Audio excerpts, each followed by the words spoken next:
to my channel. My name is Cybelle Torres, and I am also known as Cy from Cy Photography. And I want to thank you for coming back, but today we're going to be talking about this particular session. It is very near and dear to my heart. It actually kind of tugged at the tug strings of my heart, and we're going to be going over it today. I'm also going to be going over how I created this composite image.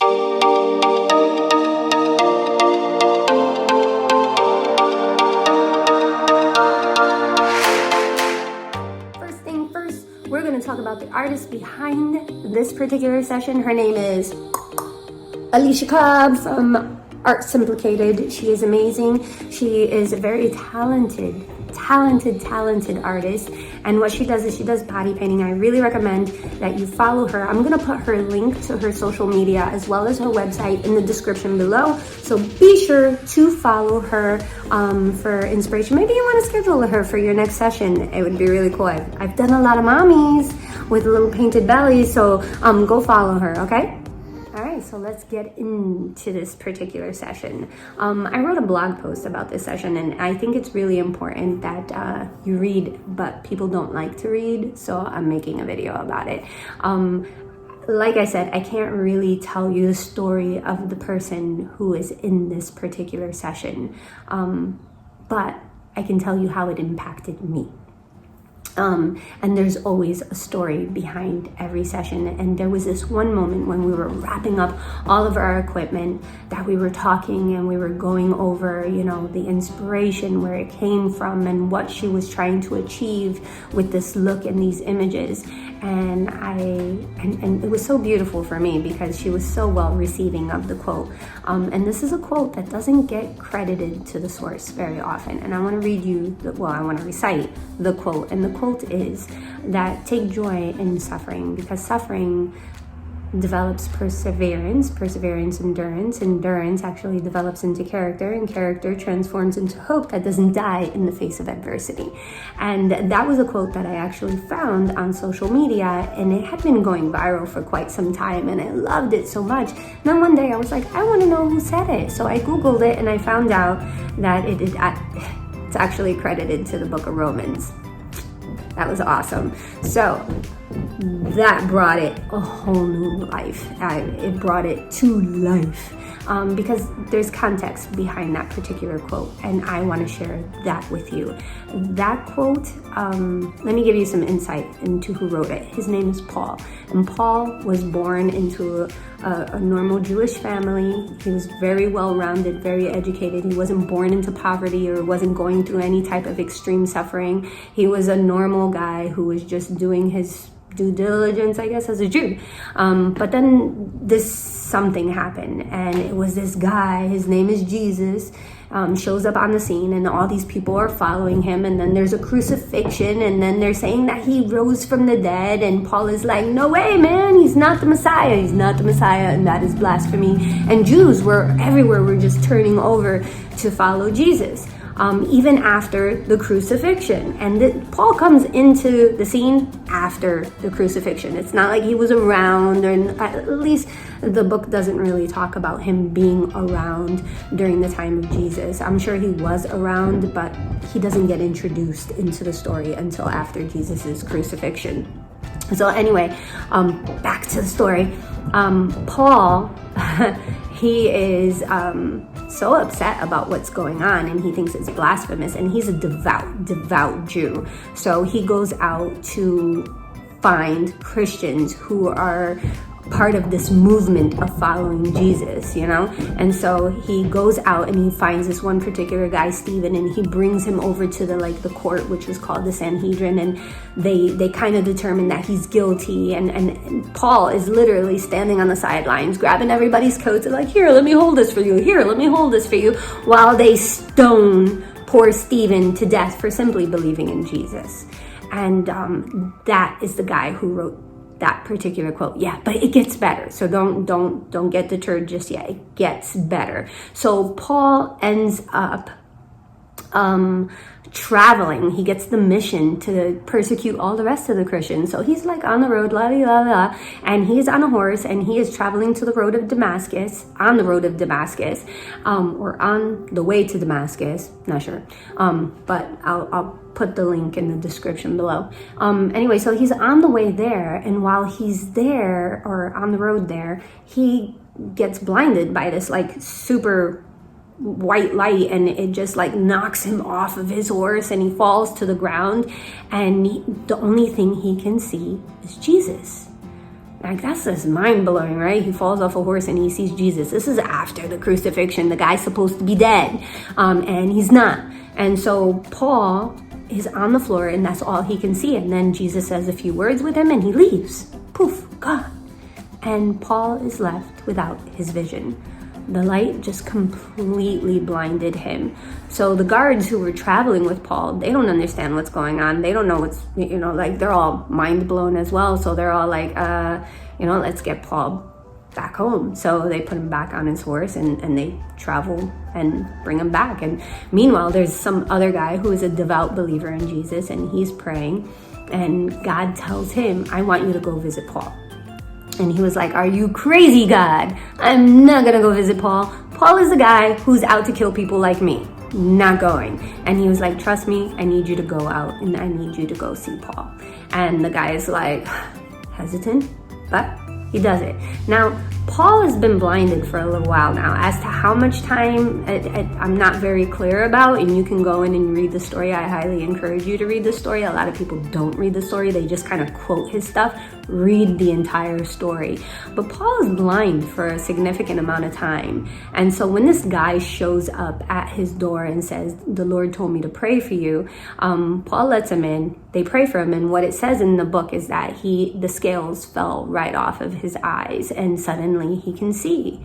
And so Paul is just so blind, so mind blown about everything that has happened. So first he realizes that he's wrong about everything that he believed in. Then he realizes who Jesus is, and that he is the Messiah. Then he realizes what he had done with Stephen. Come on, that's a heavy burden to carry. He killed the man, or at least he was responsible for the killing of the man. And then here he is, his eyesight being restored after all of that.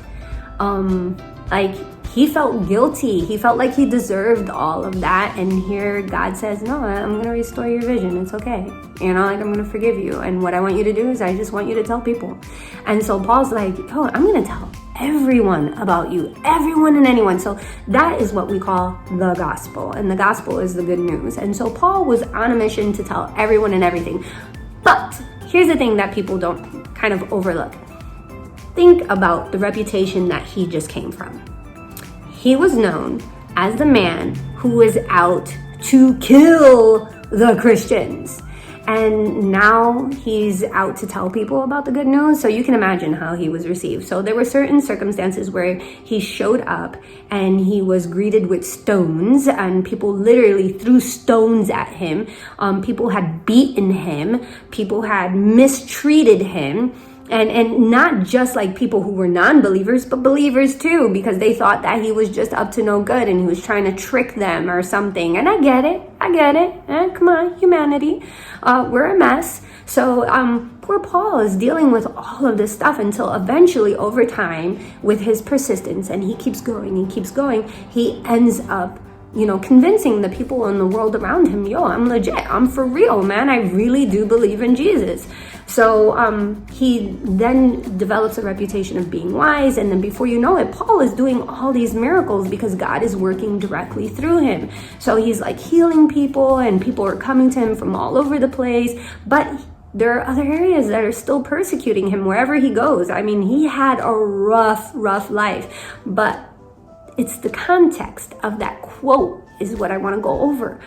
That quote, people just kind of like blurt it out, and they don't even realize the backstory of where that quote came from and how powerful that particular quote is. Because when Paul wrote that, there were towns that actually incarcerated him for showing up and sharing the good news. All right? So it's not that Paul wrote that and just said, here's for my loved one, and I want her to know how great she is and that her suffering will pay off in the long run. No, it wasn't anything like that. He actually wrote that from a jail cell. Like, he was in prison, and it's not like the prisons that you see today. It's a real prison. Well, actually, I shouldn't say that. There are real prisons today. But it was a really bad prison, all right? And he was incarcerated, and he was in chains, but yet he was free. He was free. He knew exactly who he was. He knew exactly what he was what he was very passionate about. He knew exactly who Jesus was, and he understood his mission and his goal in life, and he made it his personal mission to do it up till the day he died. Up till the moment that he died. And so when you read that quote, and I'll recite it again for you, he said that we take joy in our suffering. Because when we take joy in our suffering, we learn to persevere and we build an endurance. And in that endurance, it transforms into a character, and that character into a hope that doesn't die in the face of adversity. And so Paul, in the moment of adversity, he was still happy, he was still free, and he was still encouraging the world around him. So before you draw any conclusions as to why the inspiration, why the colors, or why do a painting like this, understand that there's context that you'll never understand, or maybe you will. But the thing is that this particular session is her on her path to freedom. So let's get into it. Let's go into our session, and I'll show you how this came about. So I decided to go with this image because she looked fierce, yet she looked calm. There was something really intriguing about her eyes and the way her hair was blowing, but I also knew this was going to be really difficult to kind of composite and put her in a setting that really made this picture just stand out. So the first thing we did from Lightroom was we did a few adjustments just to kind of brighten her up, add some contrast to the photo, and you'll see why. And then we just went right into Photoshop, and the first thing we did was duplicate the image.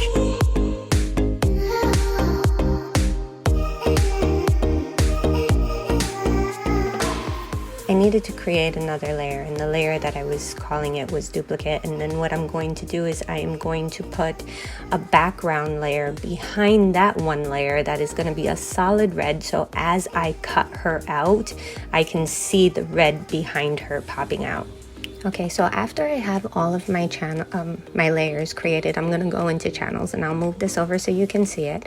So over here on the right hand side, I am going through the color channels, and I'm just kind of figuring out which one has the most contrast. And I'm not really too concerned about her body per se, it's about the hair. So I'm going to zoom in and look to see what has the most darkest contrast, so that way it's easy to cut this out without getting rid of all of the hair. I really want to keep the hair in my image. So I think green is the way to go here. It has the most contrast. So what we're going to do is we're going to create a duplicate layer in the channels of the green, and we're going to work with that one. So let's create that duplicate channel. All right, so we're gonna take it, we're gonna create another copy. It's called the green copy.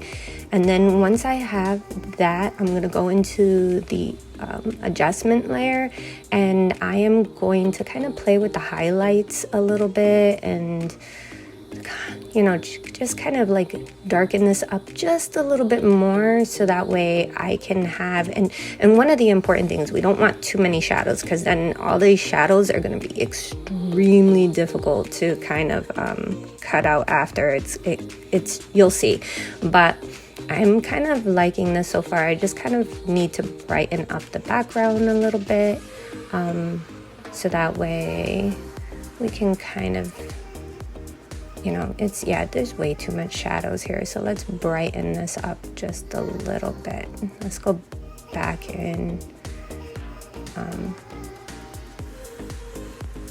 Yeah, let's go back in and just kind of brighten this up. So we're gonna go back into the adjustments and we're just gonna play with the highlights a little bit more and brighten up the background.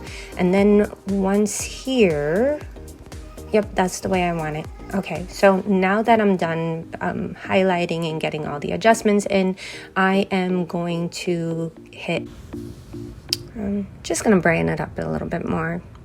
All right, I'm kind of liking it. All right, okay, let's hit okay. Let's go back and we're gonna hit Alt. Oh, hold on. Yeah, no, we're gonna hit the Alt key on our keyboard and click on the green copy image, and then what we're gonna do is go back to our layers and we're gonna create a mask right on top. And as you can see, it cut out the image, but it cut it out in the reverse. So what we wanna do is we wanna go back into the adjustments and we want to invert the image. Now, as you can see, it cut everything out, including all those little highlighted areas that I did not cover up, but that's okay. We're going to fix that.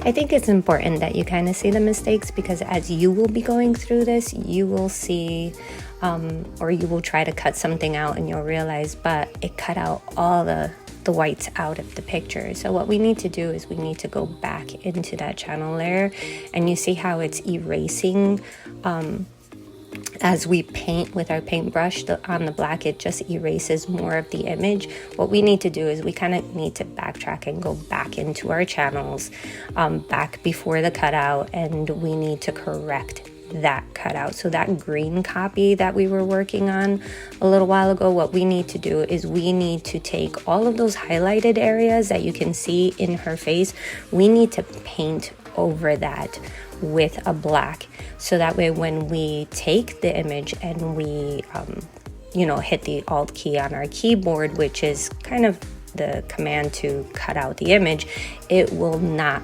cut out all of that white as well. It will all be filled in and it'll be just one clean cutout. So what we're going to do is we're going to paint over all of these little highlighted images.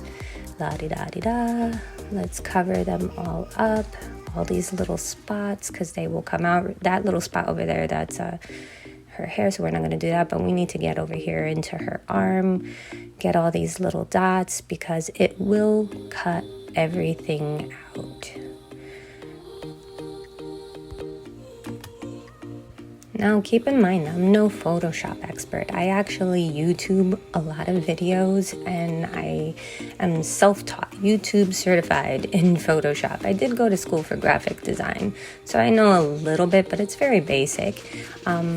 But if you know a better way about going about this, by all means, drop a comment below. Let me know how you go about taking care of your composite images and cutting them out. I just think that when it comes to like editing someone's hairline and you want to get that flowing hair in the wind and everything else, it's just kind of easier to take this approach. Most of the times I'm just kind of cutting out the image. So I think I'm about there where I am. Yeah, I think this is pretty clean, right? What do you think? I think I covered all the little spots. Oop, let me get her knee. That's her knee. Let's cover that out so she doesn't have a hole in her knee. And yep, all right, so now we're ready to Alt. Click on that channel. And there you go. Let's go back into layers and let's mask again. And there you go. That's a nice clean cutout. We still have some shadows, but that's okay. We'll clean it up. This is looking pretty good so far. So let's go back into the adjustment layers and let's invert the cutout. There it is. And beautiful. There's still some glow around her hair, but that's okay, because in this composite, I mean, I really want a burst of light coming out from behind her to give her like that super power, superhero kind of look. But we need to get rid of some of this white. So let's grab our eraser, and we're going to let's make the eraser a little bit bigger. Let's move this over so that way you can see what's going on. We're going to take the eraser, we're going to make it slightly larger, and we're going to go in and erase all of the excess white. Oh, took a little bit of her hand. Let's put that back in. It's Control Z on your keyboard to undo, by the way. And let's erase. By the way, I'm working on a Mac. All right, so let's erase all of this, clean up the image as much as we can, very carefully.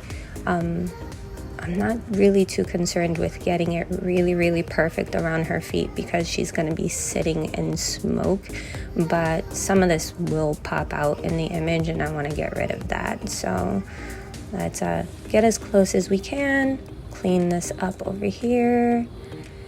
All right, let's make this a little smaller. Let's get in here with a small brush and kind of clean up these really prominent lines that will show up through the smoke. Clean up her foot. If you have a Wacom tablet, I think that's how it's pronounced, it makes it very easy because it's almost like you're drawing on a pad and cleaning everything up. Now let's get in between her fingers. And how are we looking so far? I'm digging this, I'm liking it. Okay, we're getting there. Okay, so from here, yeah, I like this. I think we're gonna go with this. Okay, so now I'm gonna go back into my layers. After everything is cut out, I'm gonna make all my layers visible and you're gonna see the background image kind of pop out. So what I wanna do is I wanna change my, my canvas size here into a landscape. So I'm gonna flip this over, bring her over onto her side. And you'll see that in a moment. There it goes. And so now this is kind of what I want to work with because I actually went online onto Etsy, by the way, for anybody who's interested in knowing. I go into Etsy and I buy other images that I really, really like that I think I can kind of use.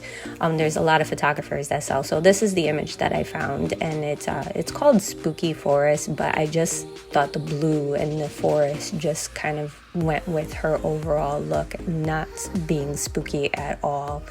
But I'm gonna just take this, drop it into the layers and put it behind her, and as you can see there's still more erasing that I have to kind of clean up, but we need to flip her over again, put her on the grass. So let's reduce this size because I want to get more of that background for wow effect. I think that looks good, right? We'll put her right there. Yep. Okay. So from here, let's clean up. Let's take our eraser tool and let's clean up all this excess white glow that I missed the first time. So we're gonna clean this up.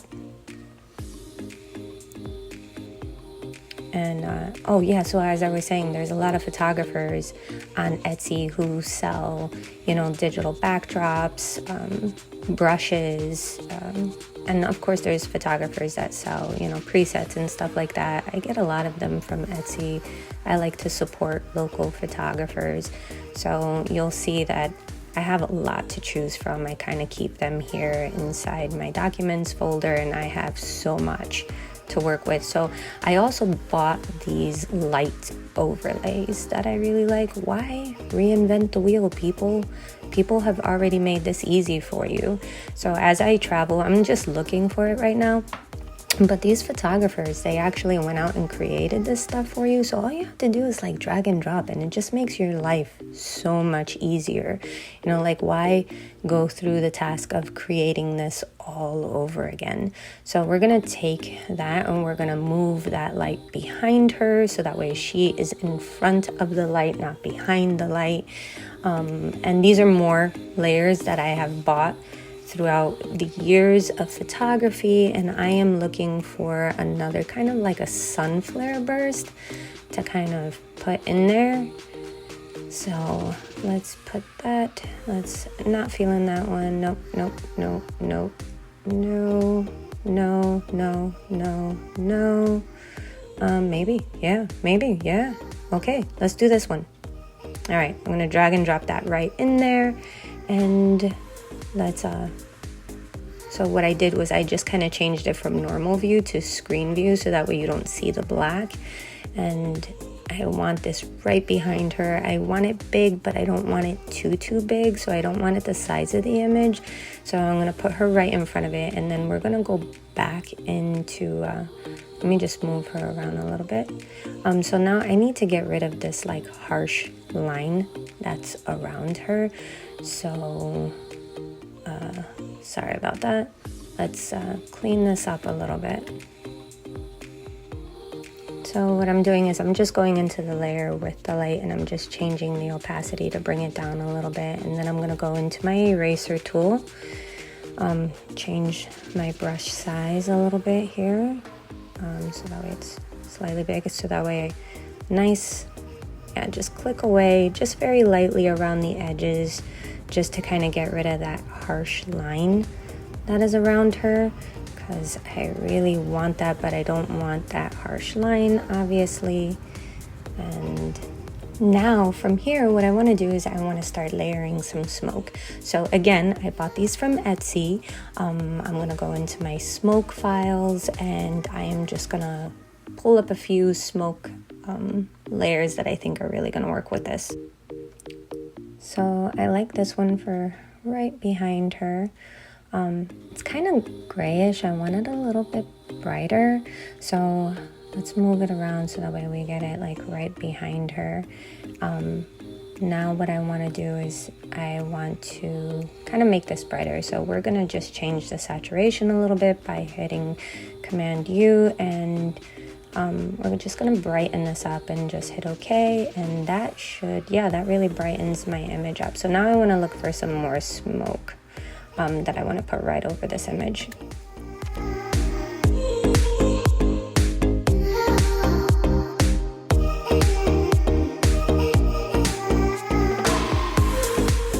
I like this one. I need something that kind of is right around her feet, so let's just turn this around a little bit. Let's move it up because you can't see it because it's hiding behind other layers, but there it is. And we're just gonna kind of bring it down on her feet, kind of hide all my little imperfections that I left in her hands and her feet. And we're gonna just drop it right there, so that way she looks like she's kind of coming out of the smoke. Let's bring her down a little bit. Yep, feeling it, still not there, but we're getting there, we're getting there. All right, so let's go back into our smoke files and let's look for more images. All right, this one, I'm not really feeling it. This one might work. No, yeah, I don't know about this one. Hey, what do you think? Yeah, nah. I mean, she's not smoking, but smoke is not, yeah, I'm not really feeling this one. I think I'm gonna get rid of this one. You know what, maybe it'll work. Let's reduce the opacity a little bit and just kind of like put it right at her hands and feet, kind of like when she's touching the ground, you know, she makes the ground kind of smoke up.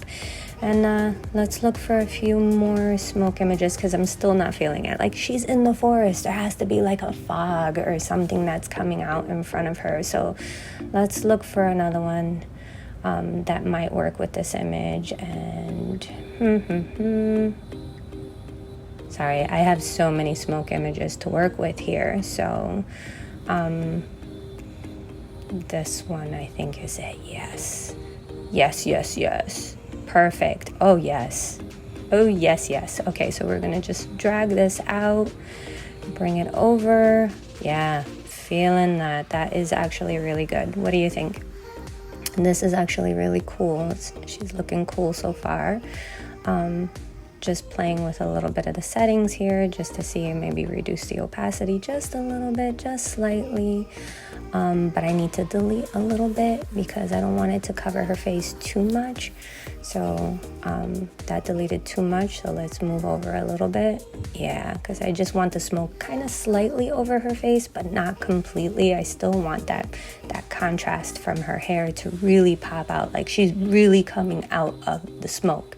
That's what we want to accomplish here.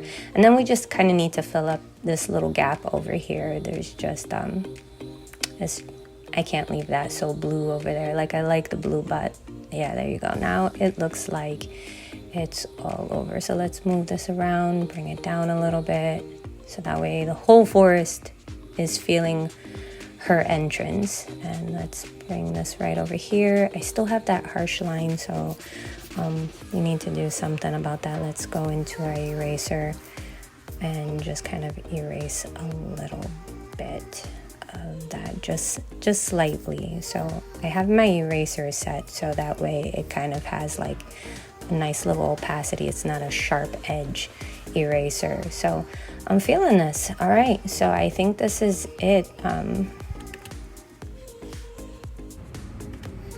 All right, so there's just something else a little bit missing. I'm just moving layers around so that way some of that blue pops out. I don't want to lose too much of the blue forest, but so my subject's inspiration is actually a Hindu goddess who is the destructor of evil spirits and forces.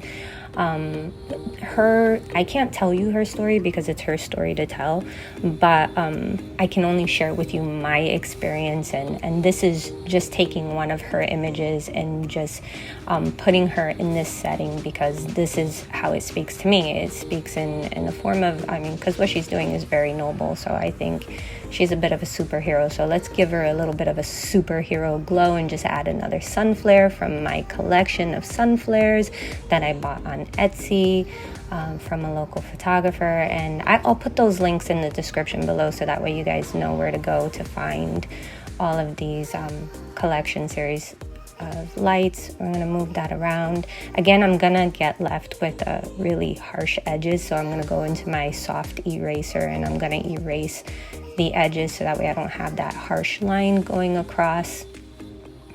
But like I said, there's context to every story, and you probably won't ever hear her story, and that's okay. I can only share with you how it inspired me and how it inspired this one particular image out of her gallery.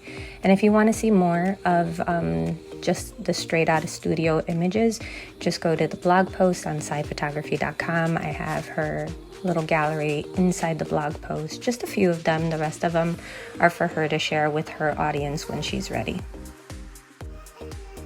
So yeah, this is the final image, and I am so glad that you hung in here and watched this whole video all the way up until the end. Thank you for joining me. If you want to share your story, by all means, give me a call. Thanks for watching. Be sure to subscribe, like, and follow, and please share. Also, don't forget to check out the playlist. Some good content in there.